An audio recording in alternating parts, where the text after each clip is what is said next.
नमस्कार विद्यार्थी जी। तो आइए RKTC एकेडमी में आप सबका स्वागत है। तो आज मैथमेटिक्स का क्रैश कोर्स का फर्स्ट लेक्चर है। तो ध्यानपूर्वक इसे देखेंगे हम लोग कि क्या क्या प्रारंभ में बताए जाएंगे आप सबको, और एक कॉपी और कलम लेकर के बैठेंगे ताकि जो भी यहाँ बताए जाएंगे जो इम्पोर्टेंट होंगे उसे आप नोट करते जाएंगे। एक शॉर्ट नोट्स बना लेंगे जिससे कि आपको लास्ट टाइम रिवीजन में थोड़ा सा मदद मिल जाएगा। एक नज़र देखिएगा और पूरी तरह से सभी कुछ रिवीजन हो जाएगा। तो चलिए आज स्टार्ट करते हैं। कल चैप्टरों के नाम बता दिए थे, तो उसमें पहला चैप्टर था आप सबका वास्तविक संख्या। विद्यार्थी जी, वास्तविक संख्या से हम लोग जानकारी लेंगे कि वास्तविक संख्या क्या है।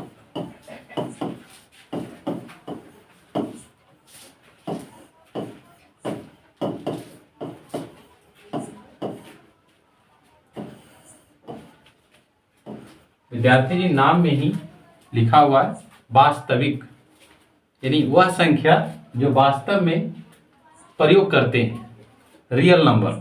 ठीक है, जो हम लोगों के दैनिक जीवन में इसका उपयोग है, जो हर समय इन सभी संख्याओं का प्रयोग होते रहता है।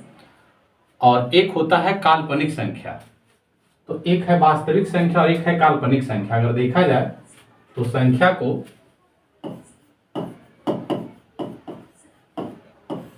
दो भाग में बांटा गया है।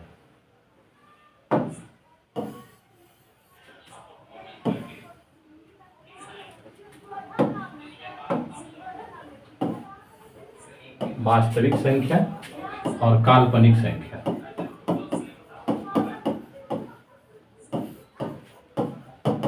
संख्या नाम में ही छिपा हुआ विद्यार्थी जी। वास्तविक जिसका दैनिक जीवन में हम लोग प्रयोग करते हैं, और काल्पनिक जिसकी सिर्फ कल्पना की जा सकती है, दैनिक जीवन में इसका प्रयोग नहीं है। ठीक है, जैसे हम लोग बहुत ऐसी चीज़ों को जानते हैं, जैसे कहें कोई कुर्सी है, वास्तव में कुर्सी होती है। कोई जानवर का नाम ले लीजिए, वास्तव में जानवर होता है, शेर है, लोमड़ी है, हाथी है, वास्तव में सब है। लेकिन कुछ ऐसे चीज़ें जिसकी सिर्फ कल्पना की जा सकती है ना, वास्तव में उन्हें दिखाई देता है और नहीं वो है। जैसे सिर्फ कल्पना कर सकते हैं, ईश्वर, गॉड। क्या विद्यार्थी दिखाई देते हैं? नहीं, कल्पना कर सकते हैं, है ना। कुछ ऐसे डरावनी चीजें लोग बोलते रहते हैं कि ये है वो है, तो क्या वो सब वास्तव में है? नहीं है। लोग कहते हैं छाया, है ना, जिसको बोलचाल की भाषा में भूत वगैरह जो कहते हैं, ये सब क्या दिखाई देता है? नहीं। तो वो सब क्या हो गया? काल्पनिक। नंबर में भी वो सही है। वास्तविक जिसका दैनिक जीवन में हम लोग प्रयोग करते हैं, वो सब के सब वास्तविक संख्या आते हैं। 1, 2, है ना, 5, 7, 3/4, जितनी भी सब संख्याएं हैं, सब के सब जो है आपका वास्तविक संख्या का रूप लेता है। सब के सब वास्तविक संख्या। काल्पनिक संख्या जिसकी कल्पना कर सकते हैं, दैनिक जीवन में कहीं प्रयोग नहीं है। जैसे कभी नहीं आप देखिएगा कि √- में 5 है, √- में 7 है, √- में, है ना, 3 है। ऐसा कभी नहीं दैनिक जीवन में प्रयोग होगा। ये सब कल्पना कर सकते हैं, इसका दैनिक जीवन में कहीं उपयोग नहीं है। तो हम लोग पढ़ेंगे वास्तविक संख्या के बारे में, और चैप्टर में पहला यही है वास्तविक संख्या, जिसके बारे में आज हम लोग अध्ययन करेंगे। देखते हैं विद्यार्थी जी, वास्तविक संख्या उसे कहते हैं जिसमें परिमेय और अपरिमेय मिला हो, यानी परिमेय और अपरिमेय संख्या के मिलने से वास्तविक संख्या बनता है। विद्यार्थी जी, परिमेय और अपरिमेय संख्या के मिलने से वास्तविक संख्या बनता है। अब आता है कि परिमेय संख्या क्या है। संख्याओं के बहुत सारे प्रकार होते हैं, ठीक है। तो जानेंगे कि परिमेय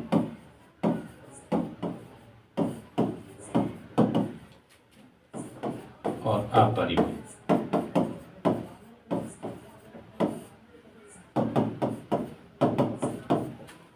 परिमेय संख्या उस संख्या को कहें विद्यार्थी जी जिसे P/Q के रूप में लिखा जाता है, जिसे P/Q के रूप में लिखे जाते हैं। जितनी भी संख्याएं आती है सबके सब परिमेय संख्या होते हैं, ठीक है। अर्थात 2/3, 3, 5, दशमलव में संख्याएं, कोई पूर्णांक में अगर संख्या दी गई हो, ये सब के सब क्या है? परिमेय संख्या। जहां तक कि पूर्ण वर्ग संख्याएं जो रूट में हो, है ना, ये सब के सब परिमेय संख्या होगी। ये सब के सब परिमेय संख्या होगा।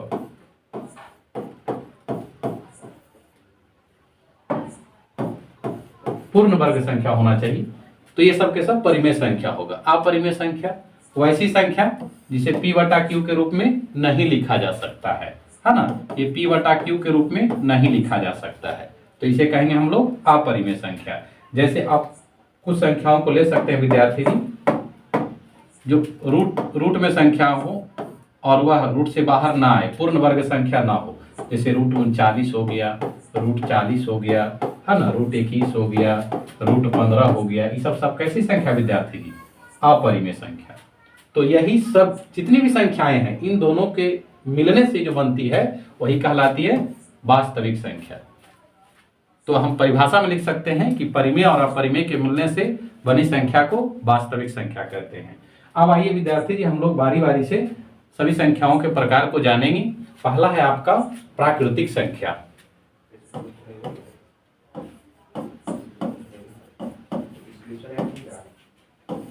प्राकृतिक संख्या,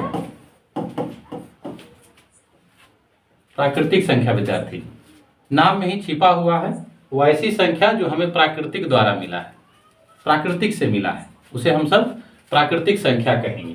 जैसे विद्यार्थी जी, गिनती की संख्या को प्राकृतिक संख्या कहते हैं। 1 2 3 4, है ना, ये सब जितनी भी संख्याएं हैं, ये सब के सब कैसी संख्या आएगा? प्राकृतिक संख्या। कैसी संख्या होगा? प्राकृतिक संख्या। तो हम लोग परिभाषा में लिख सकते हैं कि गिनती की संख्या को प्राकृतिक संख्या कहते हैं। ये सब ईश्वरीय देन है विद्यार्थी जी, कभी नहीं सुने होंगे कि इन सब संख्याओं का खोज होता है, ठीक है, नाम ही लगा हुआ है प्राकृतिक, प्राकृतिक से मिला है हमें। क्लियर है विद्यार्थी जी यहां तक सभी को? दूसरी संख्या आती है पूर्ण संख्या।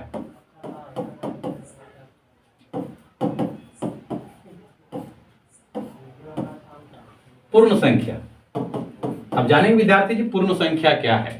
प्राकृतिक ने हमें तो संख्या दिया, है ना, प्राकृतिक ने हमें संख्या दिया, लेकिन वह संख्या मानव जीवन के लिए पूरा नहीं था विद्यार्थी जी, अधूरा ही था। अब लगेगा कि सर पूरा नहीं था, तो प्राकृतिक ने हमें, है ना, 1 से 9 तक ही संख्या देकर के भेजा।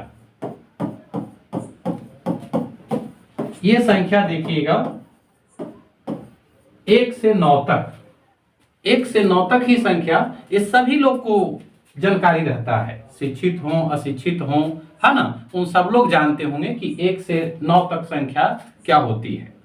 पढ़े लिखे लोग भी जानते हैं, जो नहीं पढ़े लिखे लोग हैं उनसे भी पूछिए, इन सब सभी संख्याओं के बारे में बता देंगे, ठीक है। लेकिन बाद में चल करके ये संख्या जो था मानव जीवन के लिए अधूरा ही था, तो बाद में चल करके मनुष्य द्वारा ही एक संख्या का खोज किया गया जिसे कहते हैं शून्य संख्या। शून्य संख्या, तो विद्यार्थी जी हम लोग कह सकते हैं कि शून्य से प्रारंभ होने वाली संख्याओं को पूर्ण संख्या कहते हैं। अब यह संख्या पूर्ण हो गया, पहले से पूर्ण नहीं था, अब यह संख्या पूर्ण हो गया जब शून्य का खोज हुआ। और हम लोग पढ़ते हैं विद्यार्थी जी कि शून्य का खोज आर्यभट्ट ने किए हैं, है ना, महान गणितज्ञ थे, उन्होंने शून्य को खोज करके समझिए संसार का उद्धार की। नहीं तो लोग शून्य के बिना उस समय पता नहीं किस तरह से लिखते होंगे। लोग तो कहते हैं कि सर शून्य का खोज तो अब हुआ, तो पहले रावण का 10 मूड़ी था, वो कैसे पता किए होंगे, और कौरव 100 भाई थे, वो कैसे लिखते होंगे। तो विद्यार्थी जी ऐसा तो कोई प्रमाण नहीं मिलता है, लेकिन उस समय जो लिपियां चलती होगी उसी लिपि में लिखा करते होंगे। जैसे अभी देवनागरी लिपि में हम लोग कैसे लिख देते हैं 100, 10, तो लोग इसी उस समय की लिपियों में इसी लिपि मतलब इसी शब्द का प्रयोग करके लिख लिया करते होंगे, क्योंकि शून्य तो था नहीं, तो कैसे लिखे होंगे। खैर आगे चलते हैं हम लोग। तो विद्यार्थी जी ध्यान में रखेंगे, शून्य से प्रारंभ होने वाली संख्याओं को, शून्य से प्रारंभ होने वाली संख्याओं को पूर्ण संख्या कहेंगे। कौन सी संख्या कहेंगे विद्यार्थी जी? पूर्ण संख्या कहेंगे। शून्य से प्रारंभ होने वाली संख्याओं को कौन सी संख्या कहेंगे? पूर्ण संख्या कहेंगे। अगला संख्या विद्यार्थी जी ध्यान रखेंगे, तीसरा नंबर भाज्य संख्या, या उससे भी पहले आपको पूर्णांक के बारे में बता देते हैं विद्यार्थी। पूर्णांक संख्या, उसके बाद चलेंगे आगे, क्योंकि बहुत सारी संख्याएं हैं, है ना, तो सभी संख्याओं का कम से कम परिचय बहुत जरूरी है। पूर्णांक संख्या, पूर्ण संख्या को किसी चिन्ह द्वारा प्रदर्शित करना पूर्णांक संख्या कहलाता है। अब चिन्ह क्या हो गया, तो धनात्मक चिन्ह और ऋणात्मक चिन्ह।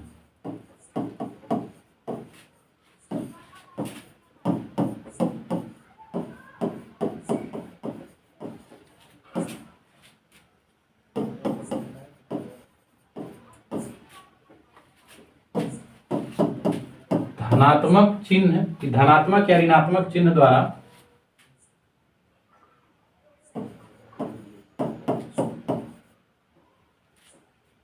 दर्शाए गए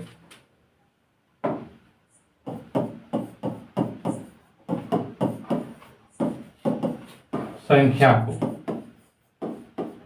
पूर्णांक संख्या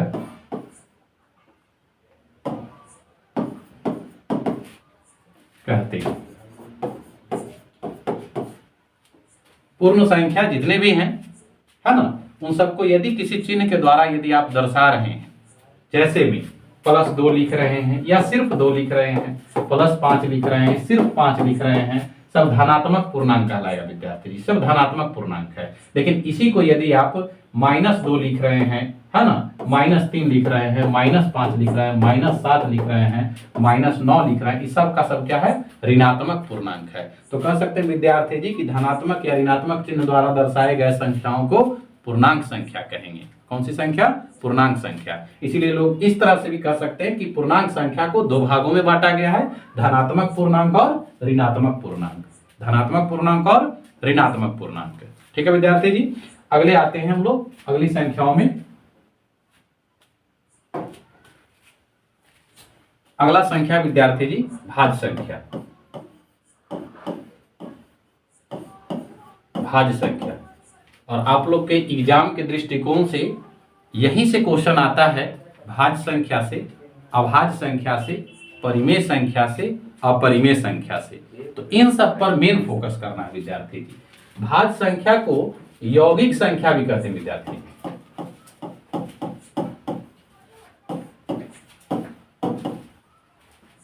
भाज्य संख्या को यौगिक संख्या भी कहा जाता है, यौगिक संख्या। तो विद्यार्थी जी हम लोग जानेंगे कि भाज्य संख्या किसे कहते हैं।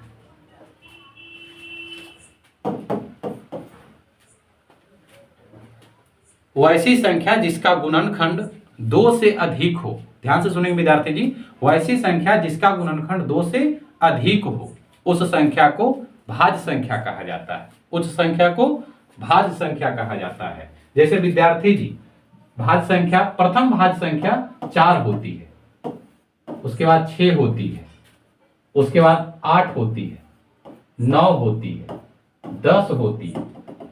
ये सब संख्या जो है विद्यार्थी जी भाज्य संख्या कहलाएंगे। इसे यौगिक संख्या भी कहा जाता है। तो एग्जाम में कभी कभी ये भी पूछ देता है कि सबसे छोटी यौगिक संख्या कौन है, तो क्या बताएंगे, 4 होगी। जैसे देखिए विद्यार्थी जी 2 से अधिक गुणनखंड होना चाहिए, तो 4 जो है विद्यार्थी जी अगर इसे काटेंगे तो 1 से ये कट जाएगा, 2 से भी विभाजित हो जाएगा, कट जाएगा, और खुद से भी विभाजित हो जाएगा। तो इसे हम लोग कहेंगे यौगिक संख्या या भाज्य संख्या। 6 पर आ जाइए विद्यार्थी जी, ये भी देखिए 1 से भी कटेंगे, 2 से भी, 3 से भी, और खुद 6 से भी। तो 2 से अधिक देखिए गुणनखंड हो रहा है विद्यार्थी जी। यहाँ भी आप चेक कर सकते हैं, 1 से भी, 2 से भी, 4 से भी और 8 से भी। इस तरह से विद्यार्थी जी 9 को भी देखेंगे तो 1, 3 और 9 खुद से 2 से अधिक हो रहा है। तो ये सब के सब जो संख्या है वह भाज्य संख्या है। ठीक है। अब प्रश्न आता है कि एक अंकों की सबसे बड़ी भाज्य संख्या कौन है। तो ध्यान रखेंगे विद्यार्थी जी, एक अंकों को ही पूछा जा रहा है। तो एक अंकों की सबसे बड़ी संख्या 9 है, जो एक भाज्य संख्या कहलाएगी, है ना। तो ऐसे करके क्वेश्चन आते हैं। और एक अंकों की सबसे छोटी भाज्य संख्या कौन है, तो आप खुद बता सकते हैं विद्यार्थी जी, वह 4 है। ठीक है। चलिए आगे आते हैं विद्यार्थी जी, दूसरा है अभाज्य संख्या।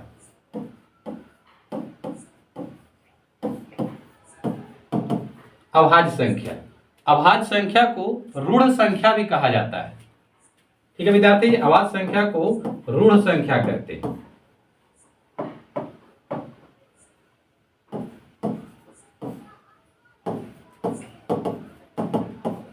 अभाज्य संख्या को ऋण संख्या भी कहा जाता है, और वैसी संख्या जिसका सिर्फ 2 गुणनखंड हो, सिर्फ 2 गुणनखंड। लोग ऐसे भी याद रख सकते हैं आप सब कि 1 से कटे और अपने आप से कटे, अर्थात 1 से विभाजित हो और अपने आप से विभाजित हो, है ना, तो उसे हम लोग अभाज्य संख्या कहेंगे। कैसी संख्या कहेंगे? अभाज्य संख्या। तो ये कौन कौन से हैं? सबसे छोटी अभाज्य संख्या जो विद्यार्थी जी वो 2 से प्रारंभ होती है। 2 के बाद कौन आएंगे सर? 3 आएंगे। 3 के बाद सर 5 आएंगे, उसके बाद 7 आएंगे, उसके बाद 11 हो जाएंगे, उसके बाद 13 हो जाएंगे। इस तरह से विद्यार्थी ध्यान रखना है, ठीक है। तो सबसे छोटी अभाज्य संख्या यदि पूछा जाए तो 2 होगी।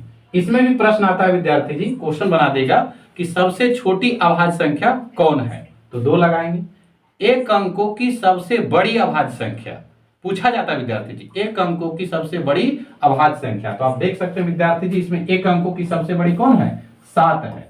तो यहां से क्वेश्चन भी बना सकता है आपसे, ठीक है। कभी कभी तो इस तरह से भी प्रश्न पूछे जाएंगे विद्यार्थी जी कि 1 अंकों की सबसे छोटी अभाज्य संख्या और 1 अंकों की सबसे बड़ी अभाज्य संख्या का HCF क्या होगा। तो ऐसे क्वेश्चन आपसे आएंगे, एक एक क्वेश्चन करके करवा दिया जाएगा विद्यार्थी जी। बस इस चैनल पर बने रहें और लास्ट तक जरूर इस वीडियो में टिके रहें। देखेंगे विद्यार्थी जी हम लोग इसमें। तो सबसे छोटी अभाज्य संख्या 2 और सबसे 1 अंकों की सबसे बड़ी अभाज्य संख्या 7 है, और इन दोनों का कभी कभी गुणनफल पूछा जाएगा, HCF पूछा जाएगा, है ना, लघुत्तम पूछा जाता है, लसा भी पूछा जाता है। तो हम लोग सभी संख्याओं को निकालेंगे। उसके बाद आते हैं विद्यार्थी जी जो प्रारंभ में वास्तविक संख्या के समय बता रहे थे, परिमेय संख्या, ठीक है। तो यहां भी जान लेंगे हम लोग।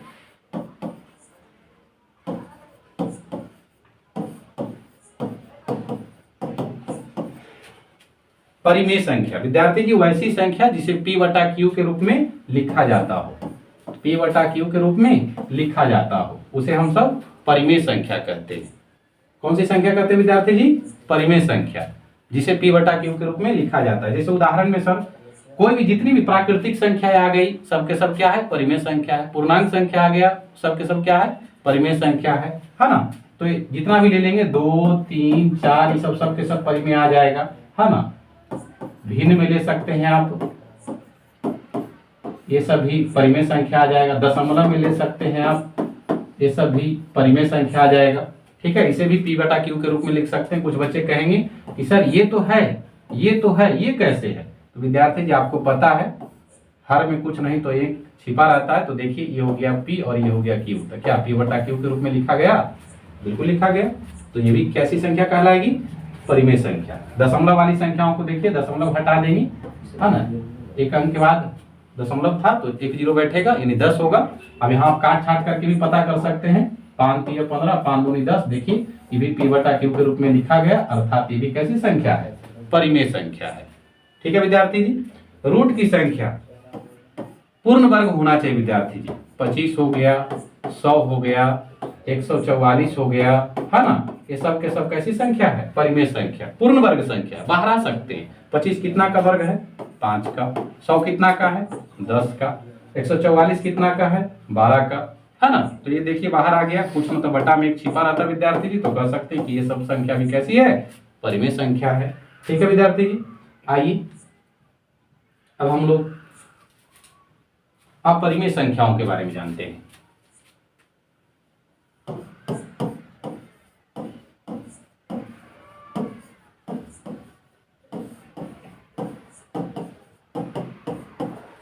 अपरिमेय संख्या विद्यार्थी जी इसमें जानेंगे वैसी संख्या जिसे P/Q के रूप में नहीं लिखा जाता है। वैसी संख्या जिसे P/Q के रूप में नहीं लिखा जा सकता है, अर्थात आप ऐसे भी दर्शा सकते हैं कि P/Q के रूप में नहीं लिखा जाएगा। ये जब P/Q के रूप में नहीं लिखा जाएगा तो इस संख्या को हम लोग अपरिमेय संख्या कहेंगे। जैसे में सर रूट से बाहर नहीं आने वाली संख्या, अर्थात कह सकते हैं पूर्ण वर्ग न हो संख्या। रूट 20 हो गया, रूट 33 हो गया, रूट 21 हो गया, ये सब के सब कैसी संख्या है? अपरिमेय संख्या है। उसके बाद शांत और अशांत वाला में भी जो पढ़ेंगे, जो आगे टॉपिक में दिए गए हैं वहां पर भी बताए जाएंगे कि कौन से संख्या परिमेय होगा और कौन से संख्या अपरिमेय होगा। इसमें आप लोग के एग्जाम के दृष्टिकोण से सबसे मोस्ट क्वेश्चन वीवीआई क्वेश्चन है विद्यार्थी जी आप लोग का कि पाई कैसी संख्या है। ठीक है, पाई कैसी संख्या है। तो पाई जो है विद्यार्थी जी यह एक अपरिमेय संख्या है, अपरिमेय संख्या है। पाई जो है विद्यार्थी जो है अपरिमेय संख्या है, लेकिन पाई का मान जो साधारण प्रयोग में लाते हैं विद्यार्थी जी 22/7। कभी कभी ये परीक्षा के दृष्टिकोण से इंपॉर्टेंट हो जाता है, पूछ दिया जाता है कि पाई का मान 22/7 कौन सी संख्या है। तो आप ध्यान लगा सकते हैं विद्यार्थी जी, आप समझ सकते हैं कि ये संख्या पी और क्यू के रूप में लिखा गया है। तो जी सर, पी और क्यू के रूप में लिखा गया है ना। तो यह संख्या क्या कहलाएगा? परिमेय संख्या, परिमेय संख्या। तो याद रखेंगे विद्यार्थी जी, पाई एक अपरिमेय संख्या है, लेकिन पाई का मान परिमेय संख्या है। अब पाई का मान दशमलव में भी दिया जाता है विद्यार्थी, थोड़ा सा परिचय हम लोग उससे भी कर लेंगे कि पाई का मान दशमलव में दिया जाता है। पाई का मान आप लोग पढ़े होंगे,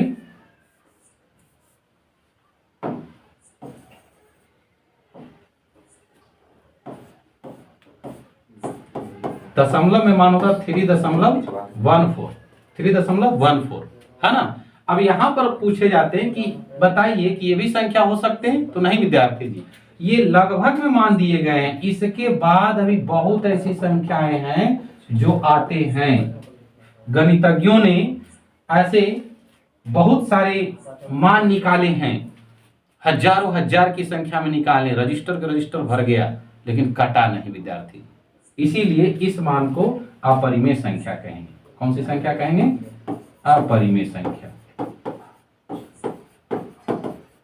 अपरिमेय संख्या कहा जाता है। जैसा कि आप सबके पुस्तक में 3.14 और आगे तक 50 अंकों तक दिए गए हैं, 50 अंकों तक, लेकिन फिर भी वो कटता नहीं है, अभी और आगे तक निकलते ही रहता है ना, पूर्णतः विभाजित नहीं होते हैं। तो इसे अपरिमेय संख्या कहा गया। एक बहुत अच्छा क्वेश्चन आता है विद्यार्थी यहाँ पर कि सर पाई दिवस कब मनाया जाता है?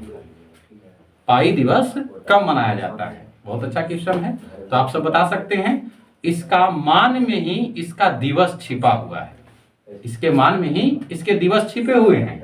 देखिए 3.14 है ना विद्यार्थी जी। तीसरा महीना 14 तारीख, आप काउंट कर सकते हैं, जनवरी, फरवरी, मार्च। तीसरा महीना मार्च है, तो हम लोग याद रख लेंगे 14 मार्च है ना। 14 मार्च को पाई दिवस मनाते हैं। ठीक है विद्यार्थी जी।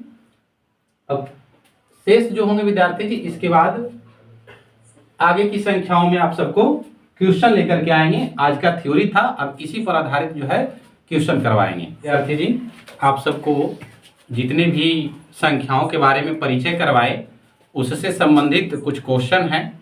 तो थ्योरी पढ़ लिए, अब उसका कुछ क्वेश्चन कर लेते हैं, और जिस टाइप का क्वेश्चन यहाँ बताएंगे सेम टू सेम इसी टाइप का क्वेश्चन आपका एग्जाम में भी देखने के लिए मिलेगा। तो आइए उन सभी प्रश्नों से आप सबको रूबरू करवाते हैं।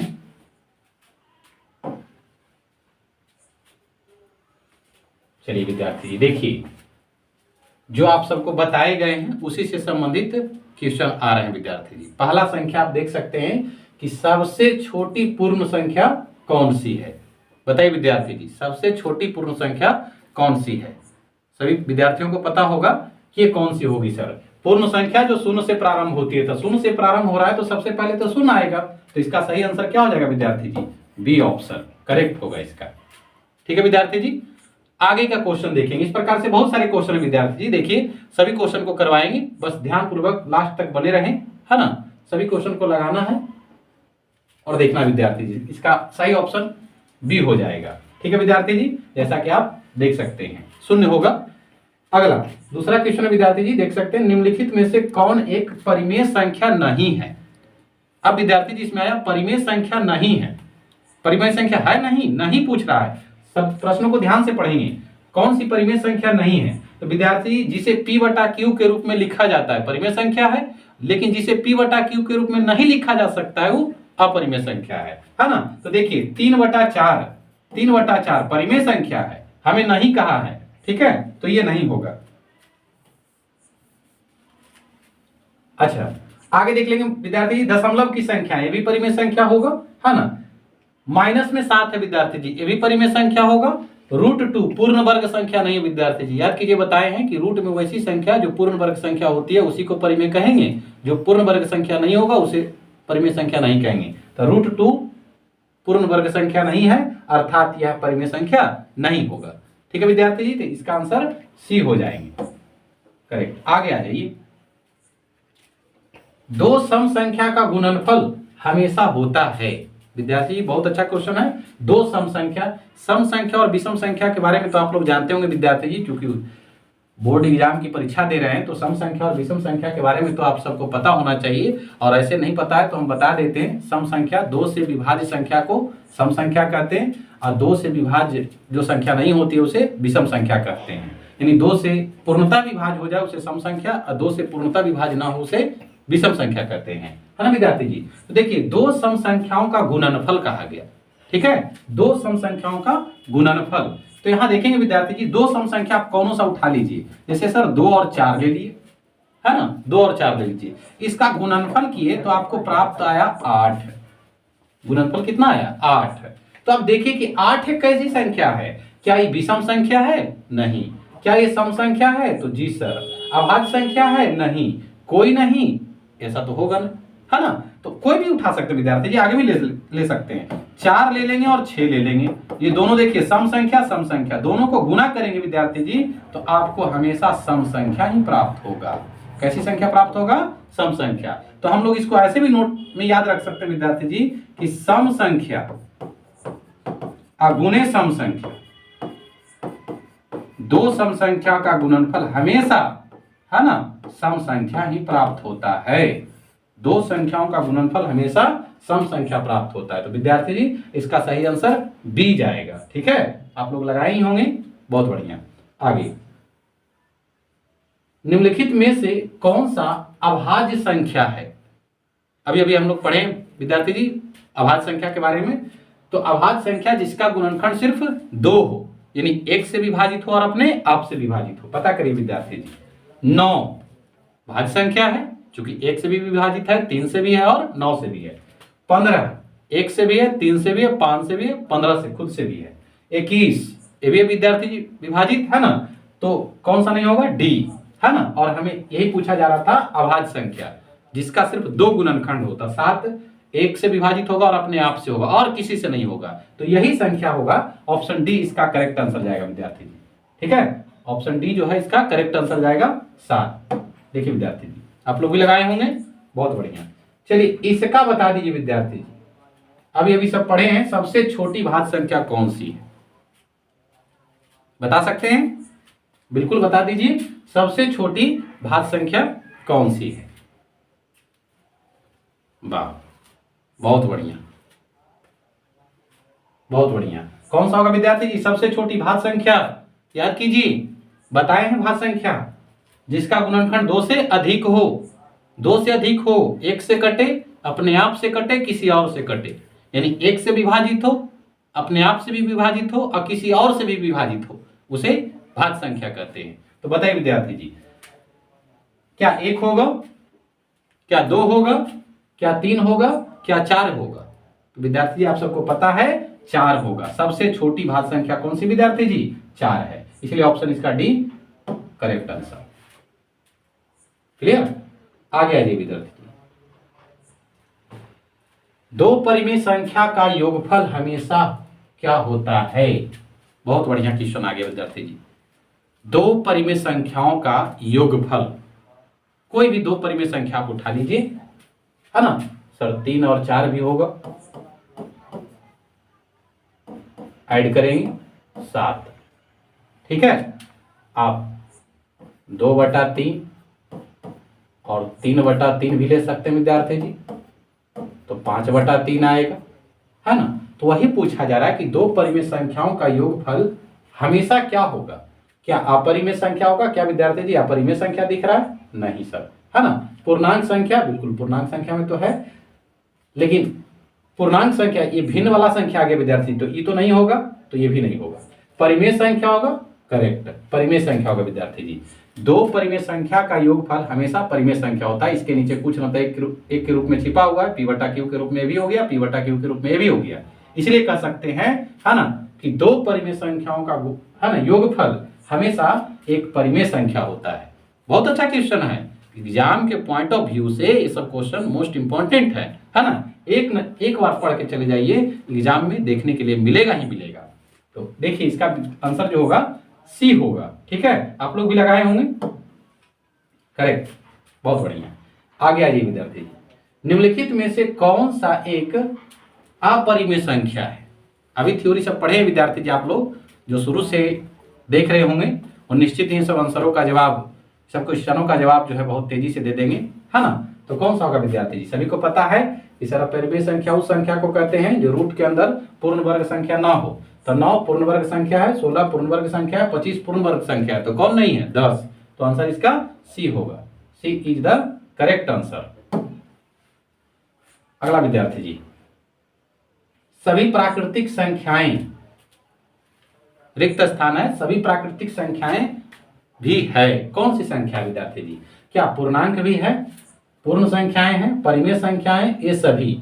अब आप सबको बताना है विद्यार्थी जी कि सभी प्राकृतिक संख्याएं एक से प्रारंभ होती है ना। गिनती की संख्या को प्राकृतिक संख्या कहते हैं। तो पूर्णांक संख्या भी आ जाएगा, है ना, पूर्णांक संख्या, पूर्ण संख्या भी आ जाएंगी, परिमेय संख्या भी आ जाएंगे। इन ऑप्शन इसका डी जाना चाहिए विद्यार्थी जी।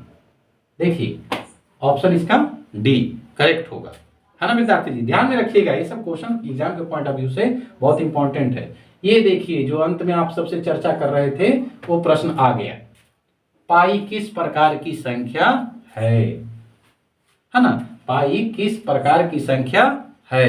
अभी बता रहे थे कि एग्जाम के पॉइंट ऑफ व्यू से ये क्वेश्चन मोस्ट इंपॉर्टेंट है ना। तो देखेंगे हम लोग कैसी संख्या होगा, अपरिमेय संख्या, अपरिमेय संख्या। लेकिन यही कह देता विद्यार्थी जी कि पाई का मान कौन सी संख्या है, यानी 22/7 कौन सी संख्या है, तो इसे कहते हैं परिमेय संख्या। कौन सी संख्या कहते हैं? परिमेय संख्या कहते हैं विद्यार्थी जी। तो इस चीज को ध्यान में रखिएगा। क्लियर है? आगे अगले प्रश्न पर आइए, और ये रहा है आपका 10वां नंबर प्रश्न। पढ़ेंगे विद्यार्थी जी, निम्नलिखित में से कौन सा कथन सत्य है? सत्य पूछा जा रहा है ना। तो सभी पूर्णांक संख्याएं, यानी सभी पूर्णांक प्राकृतिक संख्याएं होती है। परिभाषा और थ्योरी आप लोग पढ़े तो उससे भी आप इसका आंसर निकाल सकते हैं विद्यार्थी जी। सभी पूर्णांक संख्या प्राकृत संख्या होती है। सभी पूर्णांक संख्या, बी ऑप्शन, सभी पूर्णांक पूर्ण संख्याएं होती है। सी सभी प्राकृतिक संख्या परिमेय संख्या होती है। और डी सभी अपरिमेय संख्या वास्तविक संख्या नहीं है। असत्य कथन को पहचानना है, बताइए क्या होगा। अभी आप लोग पीछे पढ़े हैं, है ना, तो इसमें से बताना है विद्यार्थी जी कि कौन सा आंसर आपका सही जाएगा। सत्य का पहचान करना है। डी तो असत्य ऐसा ही पता चल रहा है ना, कि अपरिमेय संख्या वास्तविक संख्या नहीं है। बिल्कुल है, परिमेय और अपरिमेय के मिलने से ही तो वास्तविक संख्या बनी है ना। तो ये तो है, इसमें सत्य का पहचान करने के लिए कहा जा रहा है विद्यार्थी जी। तो देखेंगे सभी प्राकृतिक संख्या परिमेय संख्या है, यही जो है आपका सत्य है। देखिए विद्यार्थी जी, सभी प्राकृतिक संख्या जो है परिमेय संख्या है। क्लियर है यहां तक? अब देखिए कुछ आपका सब्जेक्टिव क्वेश्चन भी है विद्यार्थी जी, बता सकते हैं आप लोग। प्राकृतिक संख्याएं और पूर्ण संख्याएं क्या है, उदाहरण सहित समझाएं। कितना बढ़िया दिया गया है। प्राकृतिक संख्या और पूर्ण संख्या क्या है?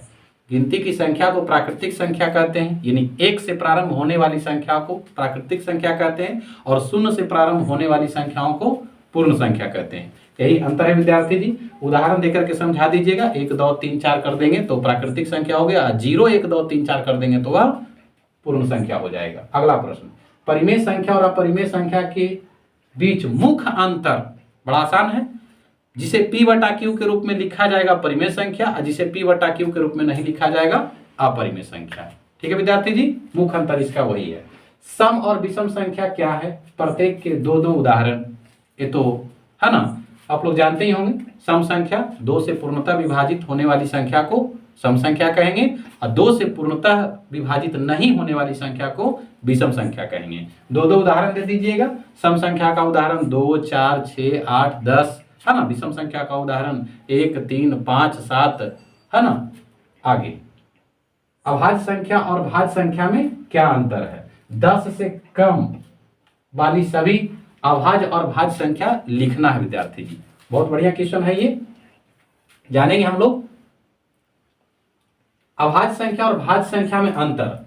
अभाज्य संख्या जिसका गुणनखंड सिर्फ 2 हो, और भाज्य संख्या जिसका गुणनखंड 2 से अधिक हो, है ना। और 10 से कम भाज्य और अभाज्य, तो विद्यार्थी जी इसे आप लोग भी लिख सकते हैं, है ना। 10 से कम भाज्य संख्या में कौन कौन आ जाएगा? जैसे आप 4 ले लेंगे, 6 ले लेंगे, 8 ले लेंगे और 9 ले लेंगे विद्यार्थी जी। सब 10 से कम भाज्य हो गया। अभाज्य संख्या में 2 हो जाएंगे, 3 हो जाएंगे, 5 और 7 हो जाएंगे, है ना विद्यार्थी जी, ध्यान रखेंगे। और एक क्वेश्चन बहुत इंपॉर्टेंट बनाता है विद्यार्थी जी कि सबसे छोटी सम अभाज्य संख्या कौन है? तो सिर्फ और सिर्फ 2 है। यही एक ऐसी संख्या है विद्यार्थी जी जो सम संख्या भी है और अभाज्य संख्या भी है, 2। आगे आ जाइए। लास्ट क्वेश्चन है विद्यार्थी जी आप लोग का, क्या सभी पूर्णांक वास्तविक संख्याएं होते हैं?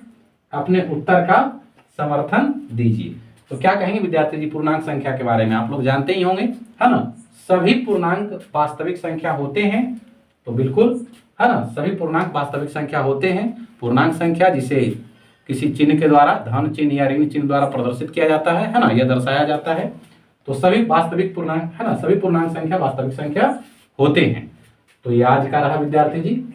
आप लोग, उम्मीद है कि ये सेशन को आप लोग को अच्छा लगा होगा। अगर अच्छा लगा तो कमेंट में जरूर कमेंट करें और अच्छे अच्छे कमेंट कीजिए, और सेशन को लाइक जरूर करें, और इस चैनल से जुड़ जाएं विद्यार्थी जी। कंफर्म रहिए आप कि इस चैनल से जुड़ गए तो आपको मैथमेटिक्स में किसी प्रकार का दिक्कत नहीं होने देंगे। खास करके बिहार बोर्ड के इस सेशन 2026 में जो एग्जाम होने वाला है उसमें आप सबको बहुत अच्छे मार्क्स ला करके देंगे। सिर्फ इस चैनल को सब्सक्राइब कर लेंगे, है ना, RKTC एकेडमी। तो धन्यवाद विद्यार्थी जी। आज का सेशन यहीं तक रहने देते हैं, फिर अगले सेशन में लेकर के आएंगे इससे संबंधित और भी क्वेश्चन जो HCF और LCM से संबंधित रहेंगे। धन्यवाद।